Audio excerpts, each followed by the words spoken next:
I genuinely believe that Instagram has flattened the work of motherhood in a lot of ways. It has flattened how we view the labor of motherhood. It makes it look like it is pretty and easy and joyous all of the time, and when things are viewed that way, we don't think that we need to value them. Welcome to the Healthy Screen Habits Podcast. I'm Hillary Wilkinson. Whether you're starting your parenting journey with a newborn or looking to connect with your teen on technology, let's learn some new healthy screen habits together.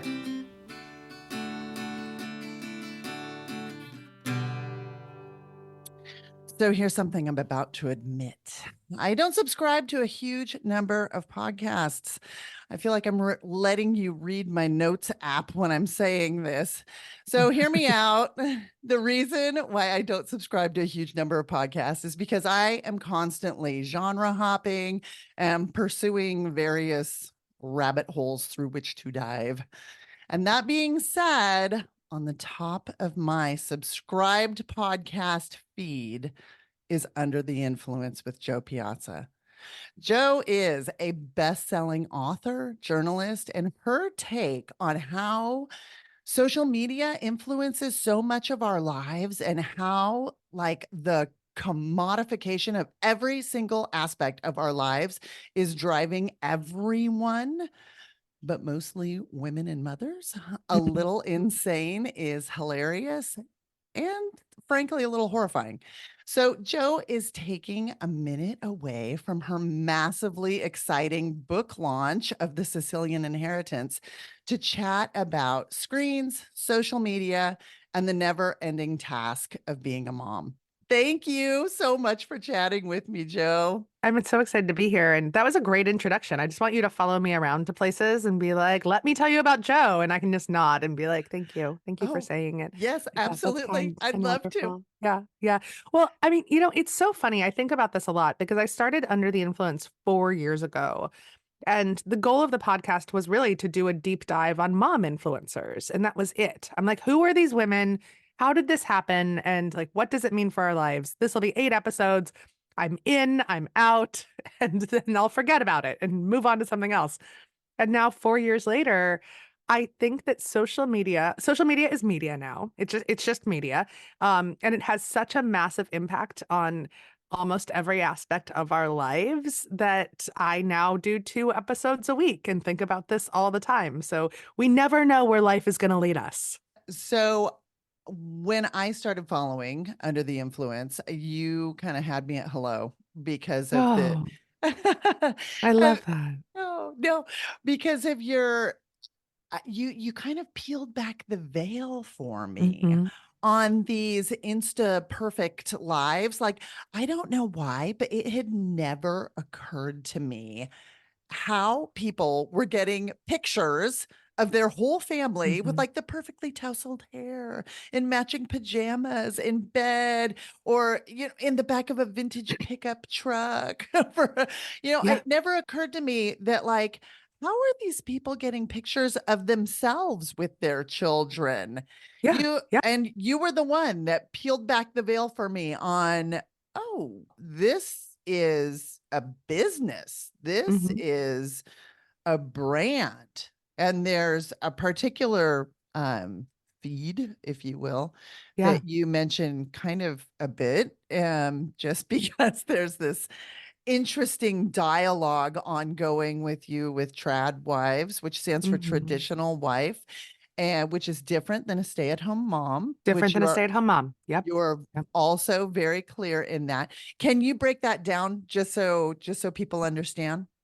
Yeah, absolutely. I mean, I've been writing a lot about Tradwives lately because I write and I talk a lot about trends on social media. And this is a trend for brands on social media. And I like to say that a lot because I don't want people to ever think that I am attacking a fellow mother or a woman.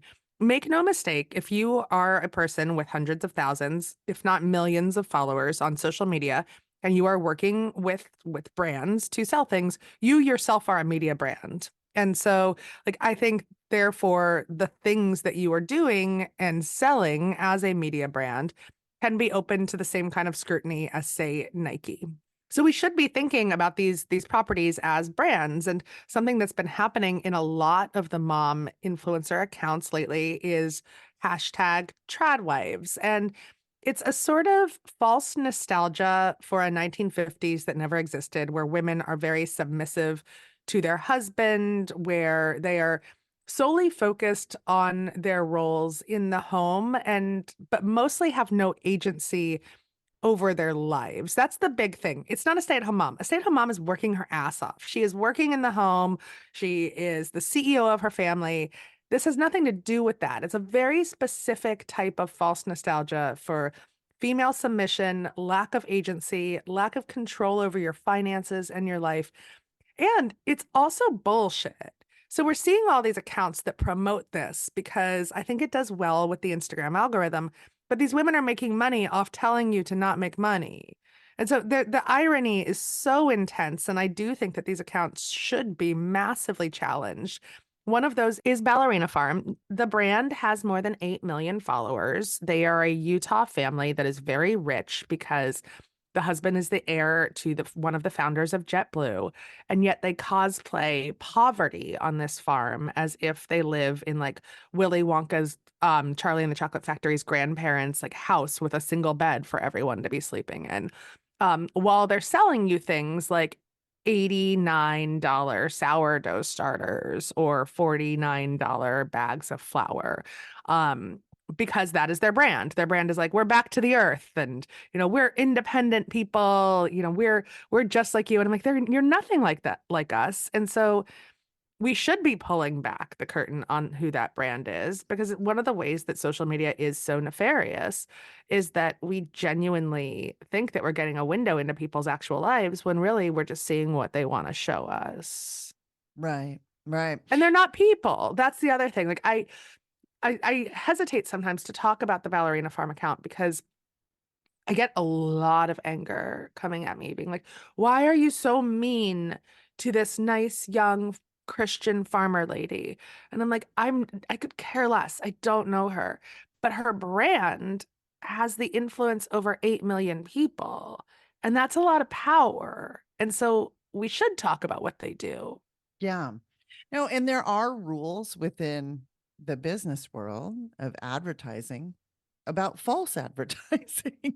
About false advertising. I understand your frustration with people who make the work of motherhood look like, oh, it was just something I just thought of. It was just Yeah. easy. It was just And easy. I'm yeah, just barefoot wearing white all the time. And right, yeah, and right. I do think I genuinely believe that Instagram has flattened the work of motherhood in a lot of ways. It has flattened how we view the labor of motherhood. It makes it look like it is pretty and easy and joyous all of the time, and when things are viewed that way, we don't think that we need to value them because it makes it look like it's just like we're just playing. We're just playing on this farm with our chickens and our babies all the time.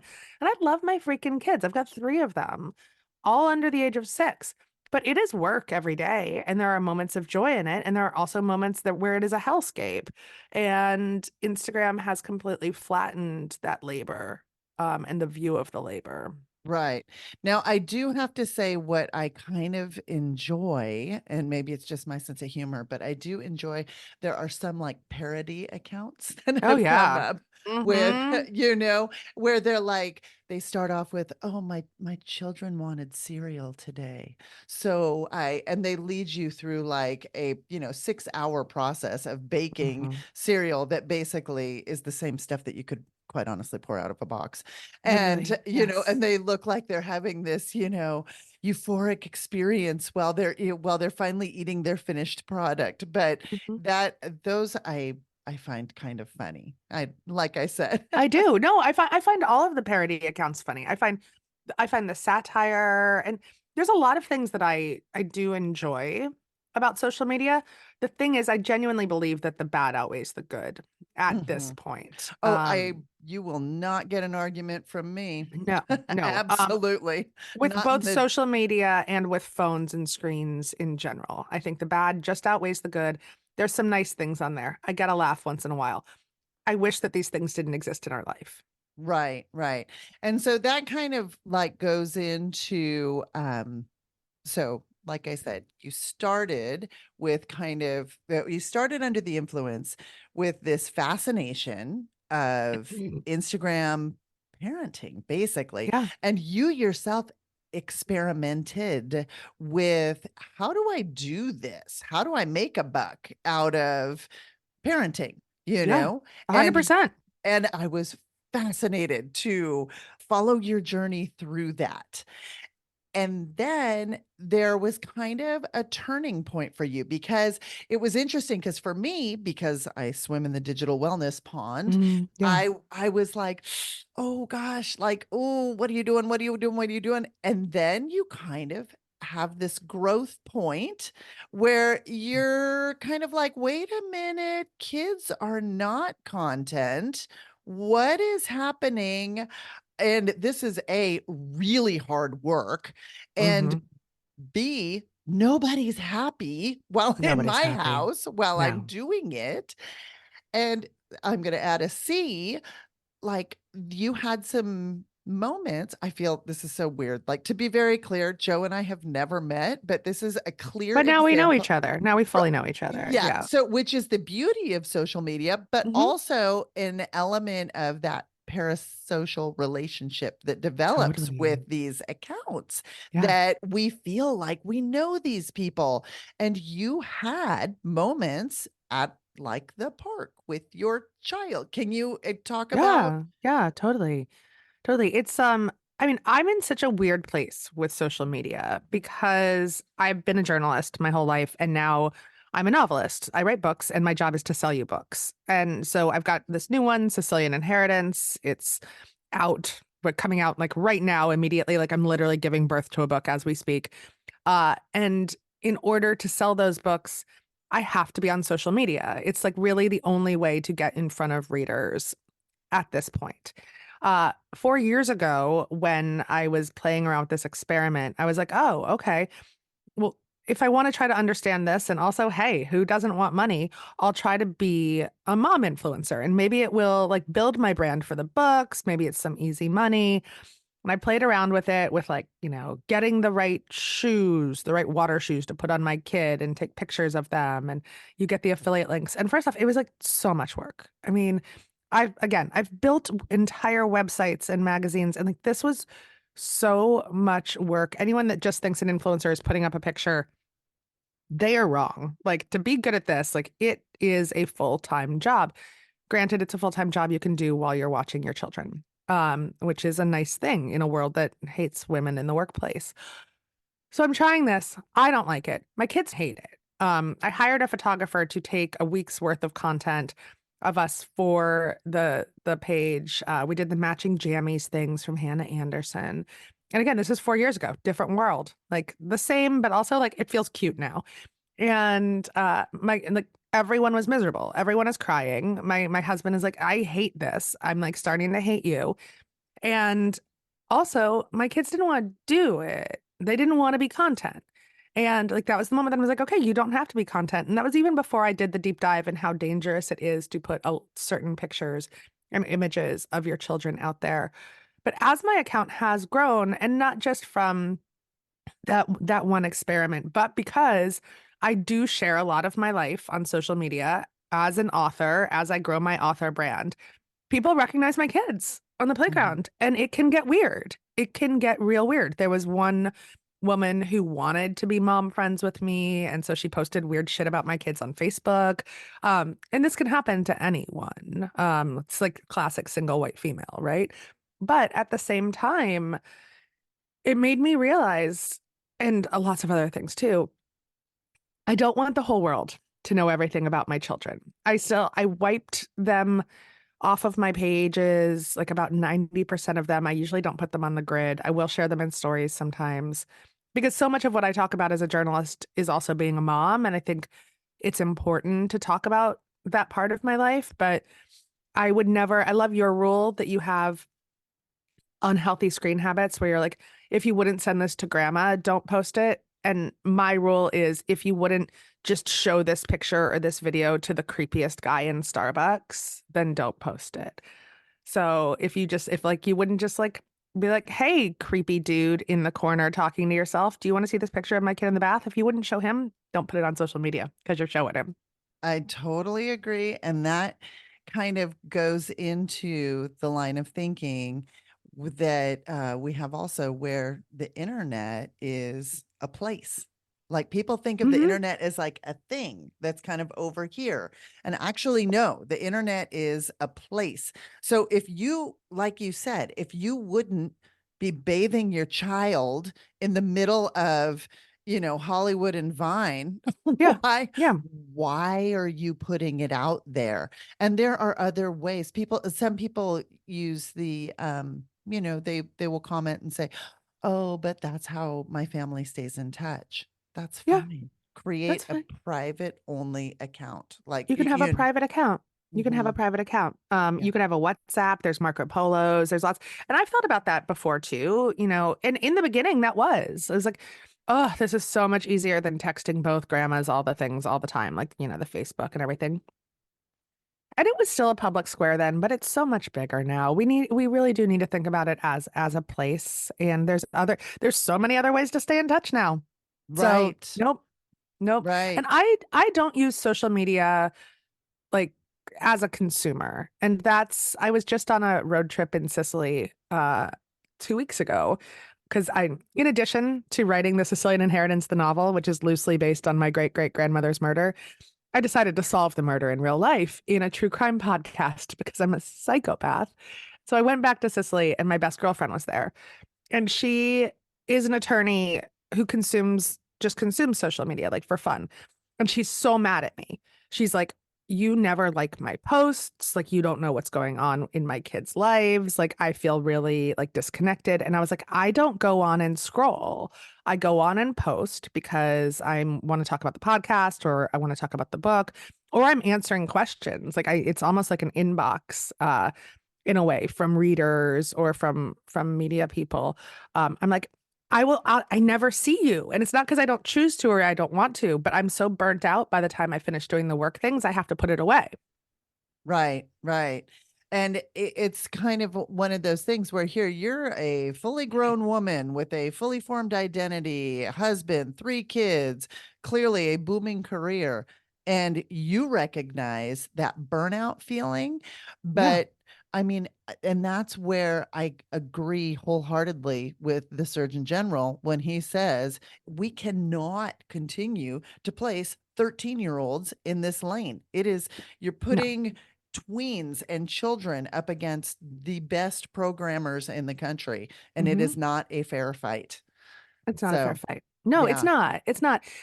I was putting my 6-year-old to bed the other night and we were having one of our deep discussions before bed. And this one weirdly was about cigarettes. I think he saw people smoking in a movie that we were watching, probably Grease. They love Grease in my house.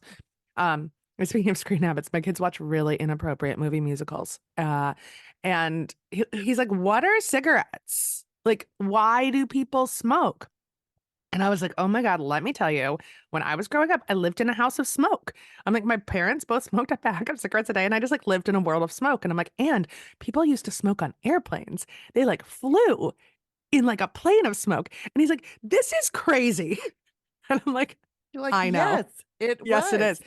And it was when you think about it like that, but it was so normal my whole childhood, right? I'm like, Mm-hmm. yeah, I just lived in a house that was filled with smoke all the time as if it were on fire.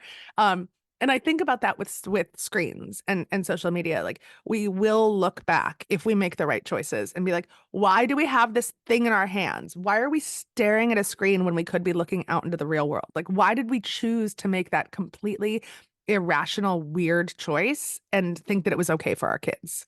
And the pushback is real.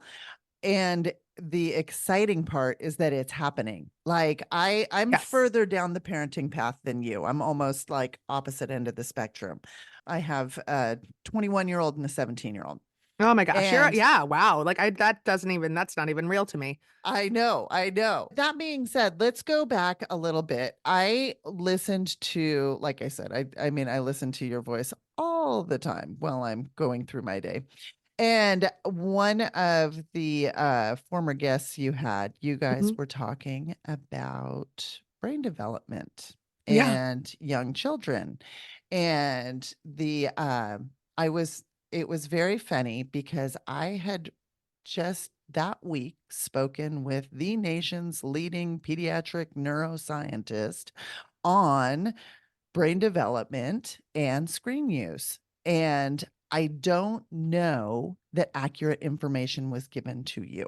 So I would like Oh, to clarify this. please do. Please do. When, I would like you to educate me right now. yes, when the specific question was asked was, are our children in danger from the Mhm. overuse of Mhm. screens? Yeah. And this person reassured you that in a very, I mean, I am not faulting anyone. This is just, we know what we know and we don't what we don't. And I happen to Totes. have a little more Yeah. information because of what I do and the people I talk to.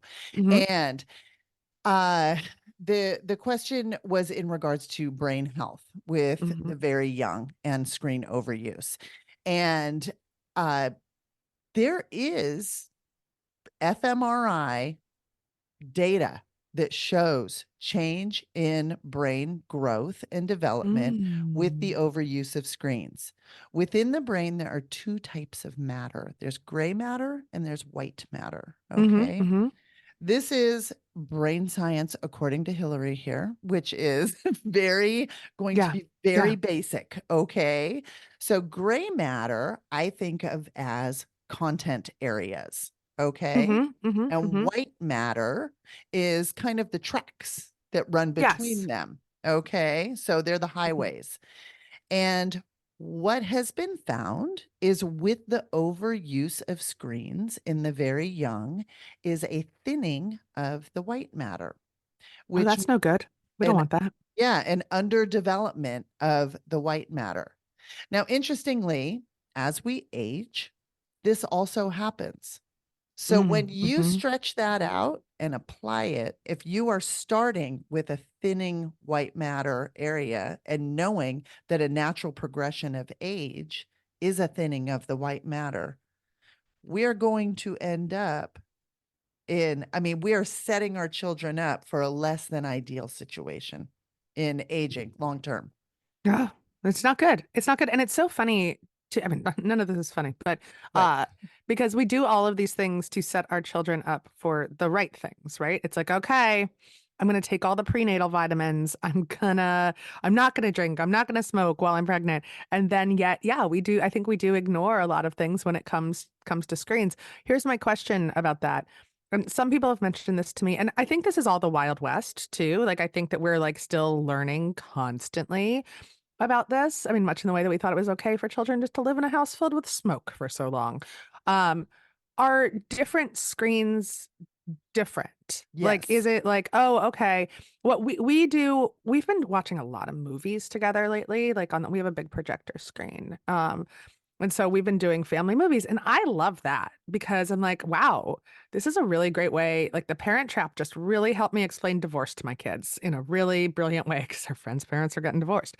Uh, and so I've really been enjoying that. But is it different when you just kind of park them in front of a screen, which we also 100. do in the car? I will tell you. Like, I mean, that's how I get through car rides. Okay. So, the short answer, yes. Okay. It Okay. is Great. different. Great. And what you're doing with it, when what you're doing when you're having family movie night or when you're, co-view, it's called co-viewing, Yes. which means Co-viewing. that, yeah, Hmm. when you're co-viewing movies or when you're, particularly when you're using that as a launch pad to then have further discussion and apply it to real life, that Hmm. is A plus plus type of screen habits parenting. Yeah. Okay. Oh, You're, good. Good. you're Because I love killing it. that. I love it. I do. And Oh yeah. Oh yeah. I yeah. mean, The co-viewing, that is the number one recommended way yeah. of of using screens. What you don't want to do is um well, I mean it's hard because I never want to come from a You place never want to shame. of No, totally yeah, get it. Totally get it. exactly, But I like exactly. to hear it. I do because also there are habits I will change and there's habits I won't change. Like it's a 3.5 hour drive to get to the Catskills. Well, like where we go once a month. My kids are there now. And I will never not give them a screen to watch then, no matter what you tell me. But No matter what you tell me. here's the thing is that is planned. It is Hmm. Hmm. specific, Hmm. and they know that that's how they I won't fly across country without looking at a screen. I mean, Nope. it's to Nope. me it's that it there's a parallel thing. The content in what they're viewing is something you might want to look at where you don't. Totally. Totally. Yeah. Yeah, and Uh, going back to uh, that brain development side of things, you don't want to be watching the really quick change screen views mhm, and mhm. everything that's triggering a lot of the dopamine. So Yeah. Yeah. dopamine's a Yeah. neurotransmitter. We have a bajillion different kinds of neurotransmitters in our body. But that being said, dopamine is the one that controls that is most um attributed to causing addiction cycles, and Mm-hmm. it's found within the pleasure pathways of the brain. Yeah. And what's found is if the screen use that your child is participating in via gaming. I mean, gaming is all about triggering the dopamine drip. I Yeah. kind of picture it We're like an not at we're IV not at drip. gaming yet. But so which is why I Mm. like there's things that I'd like to prepare myself for, right? Because Sure. we're not at gaming yet. We're not at social media yet. I've drawn the line at YouTube pretty strongly. Like we call it poop tube in our house because poop is never not funny. And I'm like, this is just crap. It's mostly crap. Once in a while we can find a really great video of this NASA scientist building a squirrel maze, which is a treasure, but then you will get addicted and fall into a rabbit hole of poop. And like Right. and they say that out loud. And I was like, yeah. I'm like, I appreciate this. Tell your friends. Yes. Share the knowledge. Yeah, yeah.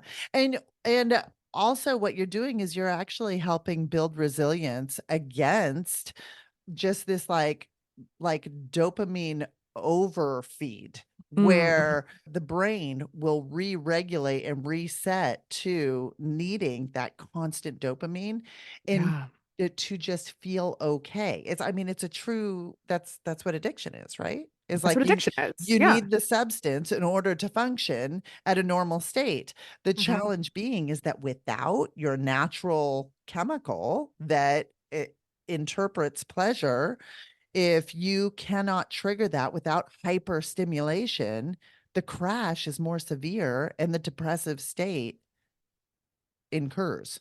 So when you're pulling a kid off of a screen, off of a screen-based addiction, and it's very tricky to use that. I we prefer to say screen overuse because to throw the Hmm. word Hmm. addiction at at any age person, if they're not self-identifying, is A, it's Yeah. useless, but B, I mean that's a really big word. It's a big word with like that also has a lot of stigma attached to it. But Absolutely.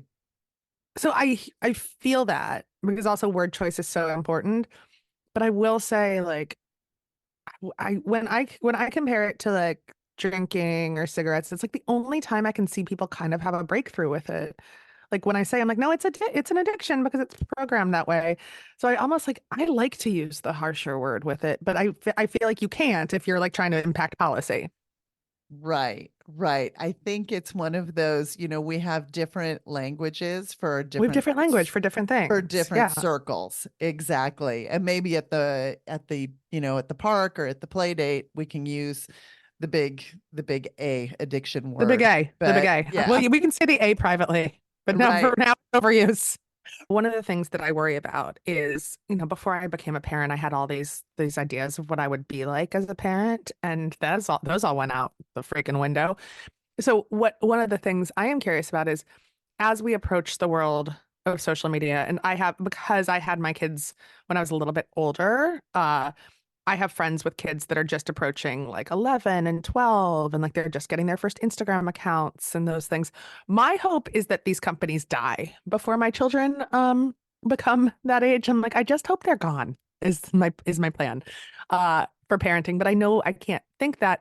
So how do you talk to parents about, you know, you don't want your kid to feel terribly left out if all of these other kids are doing it, I compare it to like the one kid who was never allowed to come to the mall with us.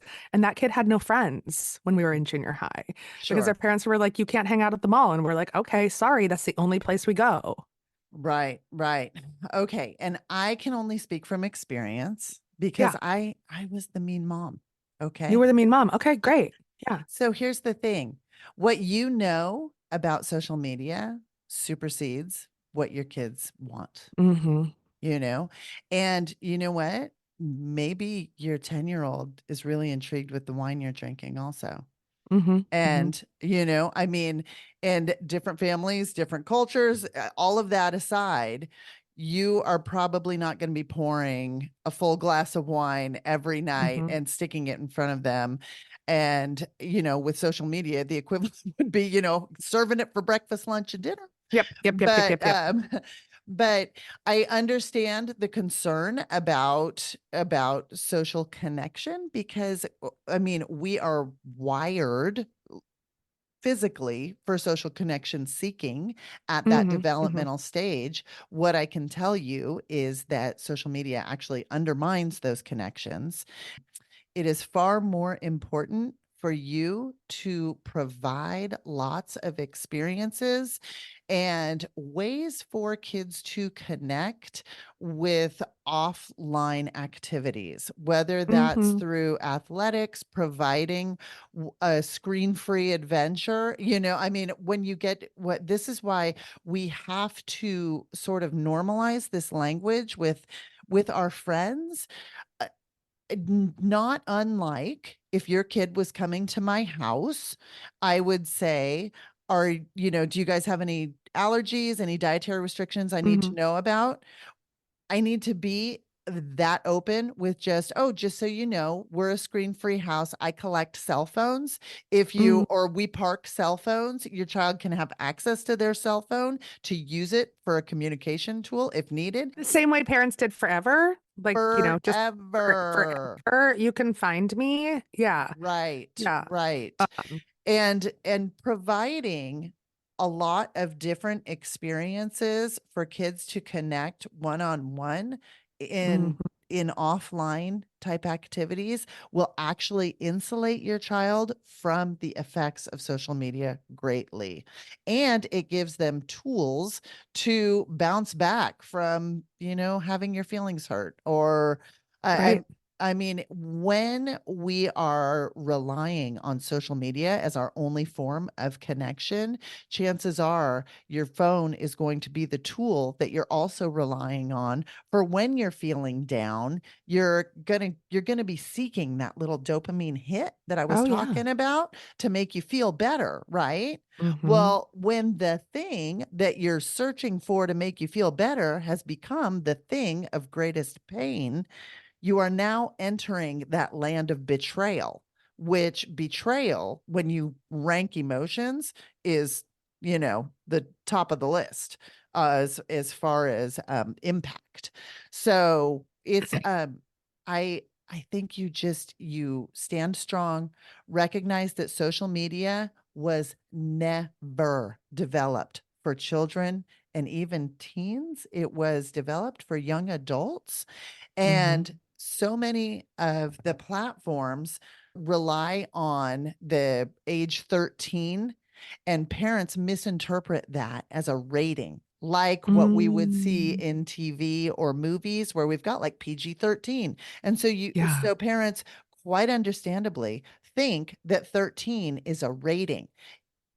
The age 13 goes back to in 1998, the Children's Online Privacy and Protection Act was passed.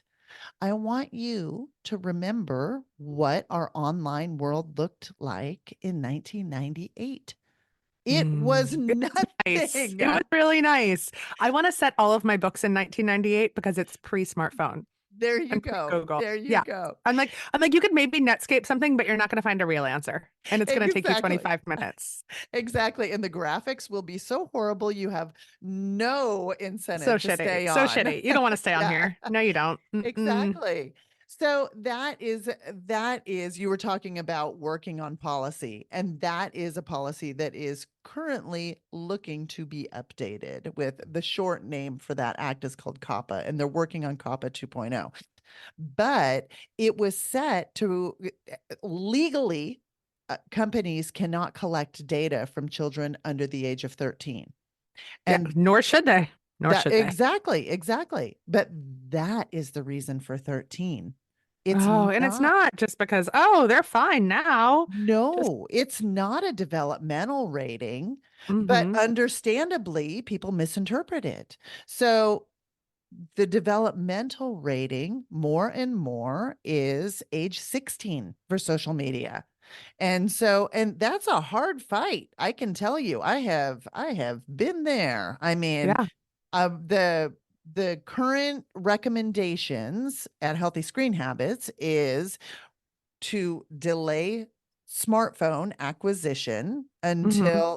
until 13-ish. So Okay. delay it's we follow the wait until 8th, meaning wait until 8th grade, meaning Right. after 8th grade. Because Mm-hmm. guess what? All that drama around junior high, around what we now call middle school. I'm totally dating myself and calling it junior high. But guess what? All of that swirl happens for a reason. We are supposed to be going through all of those just really difficult social interactions, learning how to read. But I mean, they're experimenting with humor. They've got different forms, like, oh, if I'm sarcastic, how does this feel? Oh, if I'm, self-deprecating, what is this like? And so you see this, that's why middle schoolers are, every time you see them, you don't know who you're going to get. And that's why it makes it tricky, but recognize that it's actually a very beautiful transformation that's happening. It's like the gooey part of the chrysalis when the butterfly, the caterpillar goes along and then he makes this chrysalis, and then there's this whole mushy stage. That's what's happening in middle school. It's supposed to be mushy. And Yeah. when we deprive our kids of the goo, when we take them out and stick a screen in front of them, the butterfly that hatches is not going to be as well formed. Oh, it's a wonky butterfly. We're making Right. butterflies. Exactly.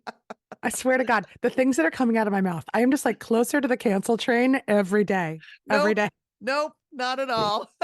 And I just don't care. I just don't, I've like reached this point where like, don't care. We have to take a short break, but when we come back, we are going to talk about a healthy screen habit you are going to love. Did you know anyone in a U.S. state, territory, or tribe who needs suicide or mental health related crisis support, or who has a loved one in crisis, can connect with a trained counselor by calling or texting 988?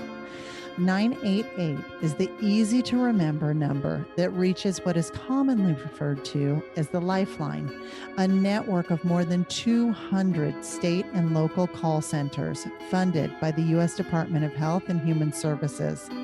Formerly known as the National Suicide Prevention Lifeline, the full name has changed to the 988 Suicide and Crisis Lifeline. 988. It's the 911 for mental health. I'm speaking with Joe Piazza, the host of the podcast Under the Influence, one that I recommend you check out immediately, like right after this. Just go right over and check it out. And now, Joe, on every Yes. episode of the Healthy Screen Habits podcast, I ask each guest for a healthy screen habit. This is a tip or Hmm. takeaway that our listeners put into practice in their own home. But Yep. today I'm doing something different. Oh, Today, you don't know this. Today, I'm going to recommend that each listener plan an Italian adventure. yes. That Yes, you is should. Yeah, you should. A exactly. I hundred think you percent. you see where I'm heading. I This do. is I think everybody should get that trip to Sicily. They this this Yes. this is the Yes. year. This is And the year. exactly. And you don't even have to pack a bag, because You in don't have. your Mm-mm. book, The Sicilian Inheritance, it gives you everything you need for that perfect getaway. It is Oh, thank like you. It this. does. It really does. It's the spring break, summertime read that you need. Mm-hmm. I mean, I think it's got something for everyone. Yeah. You touched on it a little bit about your personal connection, but I think what you didn't touch on enough for those of us who are a little bit, maybe more food motivated Yes. Yeah. is Yeah. Yeah. the main character is a newly single chef and Mm-hmm. restaurateur who Mm-hmm. travels to her Yeah. ancestral home to claim an inheritance, only to discover what? Only to discover that it might be more dangerous to claim it than she thinks. Um, Ooh. but I love what you said about the food because my goal with this book, more than anything else, was to write a delicious book. Like a delicious book that like while you're reading it, you're like, I need to cook myself something incredible right now because I'm so freaking hungry. And I wrote the whole thing. I started writing during the pandemic, in earnest. And, all we wanted to do was leave our houses and like have someone else cook food for us. And once the book was finished, I was able to go to Sicily last summer and I just sat with my laptop in restaurants and I like would describe the food in the book as I was eating it. And then I would ask other people to describe the food for me. And this one guy's like, this pasta is like eating the ocean. And I'm like, yep, yep, that's going in the book. Thank you, sir. Thank you, sir. I really appreciate that.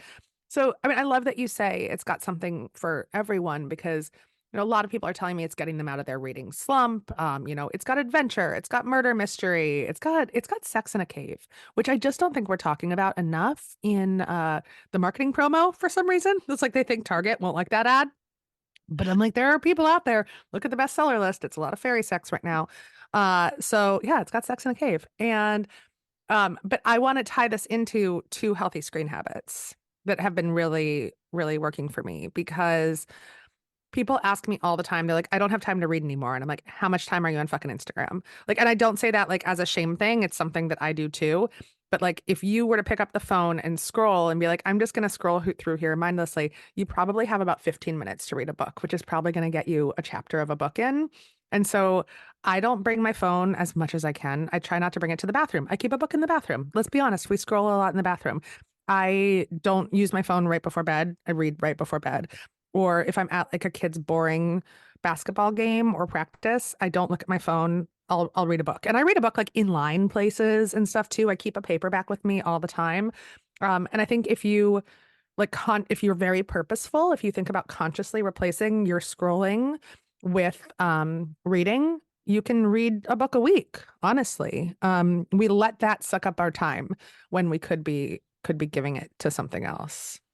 I love that here I was like thinking that I was going to be the one providing the healthy screen habit by this book recommendation. And what Mm. you actually just did was give a really great healthy screen habit. Well, I've got another one. I've got another one. Ooh, do tell, So, do tell. because the Sicilian Inheritance is set in Sicily, I took Italian in college. I forget it. My Italian is so bad, and I have a podcast that's also called The Sicilian Inheritance. That's a comparison, or that's a companion to the book.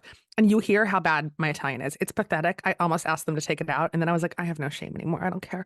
But I'm trying to get better and I'm trying to learn Italian. So I do Duolingo and I do Duolingo with my kids. It's a thing that we do on the screen together. And my son loves it. Where like he is getting so good at Italian.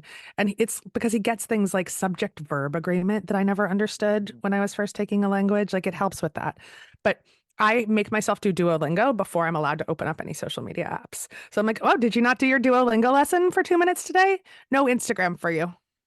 Well, that is an excellent way of pairing two tasks, which Hmm. happiness studies have shown that that's one of the best ways to create a new habit is to pair it Yeah. with something. So it's kind of like giving yourself a little treat at the end. Yeah. And the Yeah. other thing is that the brain health for aspect of reading versus scrolling, I mean, is huge. Huge. I mean, reading actually provides this really like kind of active workout for the brain. When you're Mhm. thinking about the language centers that are being accessed and then the visualizations that are being happened. And then when you share what you're reading with other people in, say, a planned social setting, that has mental health benefits as well. like a book club. And Like a book club. that is Yep. where I'm like, I just think the Sicilian Inheritance can be this great launch pad for the best food and gatherings and Yeah. read of the season. As always, you can find a complete transcript of this show and a link to any resources discussed, including the Sicilian Inheritance, by visiting the show notes for this episode. Do this by going to healthyscreenhabits.org, click the podcast button, and find this episode. Thank you, Joe Piazza. This has been awesome. You're awesome. You're This has real, been so great. relatable. I can't wait for the next episode of Under the Influence. And I cannot wait to dive into the Sicilian Inheritance. You're gonna love it. You're gonna love it. It's a romp. For more information, you can find us on Instagram and Facebook at Healthy Screen Habits. Make sure to visit our website, healthyscreenhabits.org, where you can subscribe to the show on Apple Podcasts or via RSS, so you'll never miss an episode. It's free, it's fun, and you get a healthy new screen habit each week. While you're at it, if you found value in this show, we'd appreciate you giving us a quick rating. It really does help other people find us and spread the word of healthy screen habits. Or if you'd simply like to tell a friend, we'd love that too. I so appreciate you spending your time with me this week, and I look forward to learning more healthy habits together.